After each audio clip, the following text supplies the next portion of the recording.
Hello. Economists tell us that we have unlimited wants, and we live, at least the moment, in a world of limited resources. I say at the moment because Elon Musk thinks that we are headed for a time fairly shortly of unlimited abundance. I assume that he is referring to an abundance of things and to some extent physical services. But I think that land will always be a limited asset. And contact with actual people, social contact and support will continue to be valuable. I guess at some point, people may do form relationships with machines. The premise of this channel is that you can already now, with AI, get the answers to most of your questions about financial matters. Whether they are the right answers, and perhaps more importantly, the right questions, remains to be seen. By the way, my name is Steve. I worked my whole life in financial services and advice, helping people. I started this channel to help people like you.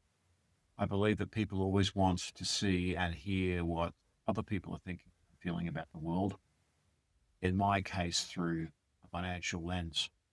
And so we come to the question of how best to spend one's money. And one of the biggest challenges I faced as a financial was getting clients to spend more money. I would prepare detailed and complex cash flow projections. These would show them spending all of the money on the different things that my clients had planned, holidays, home renovations, and so on. And I use conservative projections for the income and capital growth that they would receive. And often I would find that they could spend more money, for example, on more travel, which I believe is the ultimate luxury. But the clients almost never did. They had a squirrel mentality. I think many clients thought that they might live forever. But even if they did, they often had self-perpetuating portfolios that meant they could have spent more even though they would live forever. In many cases, clients would be keeping the money for their children. And that is another kettle of fish, clients giving money to their children and the children never growing their own financial wings. In other words, the more that people support their adult children financially, the more the children's financial wings weaken and never properly develop. Without properly developed financial wings, they can't fly from the nest. And so this brings me to the question of how I spend my own money. One of the impulses that I also have to fight is, like my clients, to not spend money. And so what I've done today, I've listed a list, I call it my list of indulgences. Later. First of all, I've made a list of things that I don't think are a good use of your money. Number one, new cars, brand new cars. You basically have a guaranteed percent depreciation loss in the first year in most instances. Number two, this is weird, I know, but shampoo and soap. Many years ago, I consulted an irascible skin specialist who told me this in Sydney. So I only use conditioner on my skin now. And also when I'm in Australia, I use a product called Silverlane, which a lot of Australians will know. Imagine if you're not, you really won't.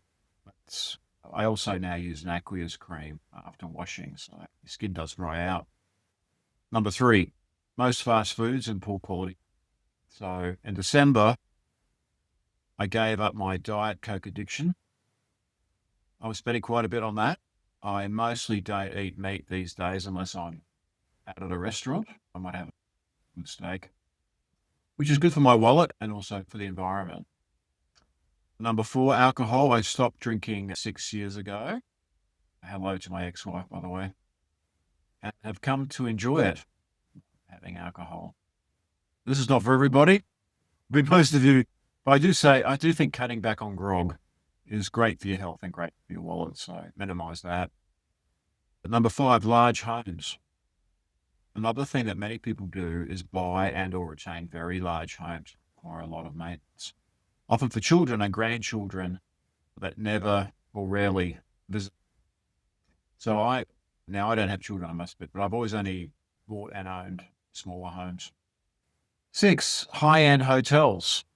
In most cases, they are very costly and often feel the same wherever you are in the world, which some people think is an advantage. I think it's boring. And why did you get off the plane for building your feels the same wherever you go? I think high-end hotels generally are kind of a waste of money. If you have the money, it's fine. If you don't, we have limited resources, so I do use Airbnb or else. So here is a list of what I do think is worth spending my money on, what I'm calling my list of indulgences. So number one is travel. I'm currently in London. I think travel is the ultimate luxury. That does not mean you have to travel in a luxurious way. These days, you can get anywhere in the world using low cost airlines like Scoot from Australia. My personal favorite is Scoot Plus, Plus being Scoot's premium seat. The flight from Perth to Athens via a 2-hour maximum stopover in Singapore, which before the war in the Middle East, we'd buy for around $1,000 one way, including the ability to change your flights. Great value, still the best value. Number two, healthcare. I have, in many ways, an unlimited budget for my healthcare costs. Now, this was easy for an Australian to say. If you're an American, different story. But if you haven't got your health, that is the foundation of your life. This is particularly the case of dental care. So we know, for example, that there is a link between gum inflammation and heart health. See my video on how my dentist was ripping me off for years regarding dental care. Number three, meeting friends and being social. I recently paid for a subscription to the social website Stitch. This has been a game changer for me in terms of meeting others at home, but also here in London. And when I'm traveling to Brisbane, for example, it's really good, really worth it. We know that social contact is so important for your mental health. Number four, working out. In my case, this is my gym membership. So I want to endorse here my Anytime Fitness membership, which is global, except for Greece. So here I am walking to the gym here in Wimbledon, but still paying for it in Australian dollars. It's just great. Yeah, for you, this might be a membership of the tennis or golf club, as long as you use it. No point having a membership of any gym or golf club or tennis club if you don't use it. Yeah, so as I say, these memberships only work if you actually go to the gym or play the golf or tennis. Many people pay for gym memberships. They never go. And I'm sure it's the same with tennis clubs, golf clubs as well. So they're only worth it if you use it regularly. Number five, my subscriptions to The Economist magazine and to New Scientist magazine. I just renewed my purchase of another year to The Economist magazine just a few minutes ago. It's not cheap, but I did get 50% off. And my big tip is to cancel the membership as soon as you apply, because otherwise they'll 50% off, but the renewal is 100%. But if you cancel straight away, then they can't renew. Makes sense. And I just get so much value out of that. Many of the articles and items that you read or hear about are sourced from either The Economist or from New Scientist magazine. And they would have in turn probably read an original journal somewhere. So this really meets the source of great ideas. And I can't put a price on great ideas. For example, I recently learned that I can get treatment now for my various allergies. I'm sure that's why I feel so scratchy and itchy today. New kinds of treatments from the Economist Health section. And that led to a blood test and finding out that I'm allergic to dust mites, pollen, and dog dander, among other danders, but not to animals themselves. Yeah, The Economist is not cheap. In fact, I just paid for it.